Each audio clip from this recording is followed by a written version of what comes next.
পরিস্থিতি খারাপ, এটার ব্লাড খায়। এর সঠিক ট্রিটমেন্ট না নিতে পারলে তার ব্লাড শেষ হয়ে যাবে। খাবো আর একটু এই কিডনি থেকে একটু সফল হয়ে যাবে। এখন তো কিছু কথা কই না ডরে চলে যে ওইখানে যে আঘাত লাগে ও কতক্ষণ থাকতে খালতে বুঝবে একবার দমন তো মনে এটা কইছি মলমাল কিছু নারে খাইলি হয়ে যায়।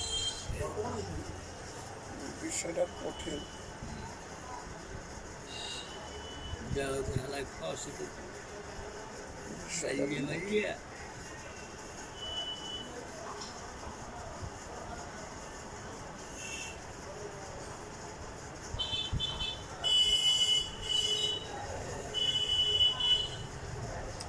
ডাক্তারের ছেলে ডাক্তার কি বলতো ডাক্তার গম আর Let me try.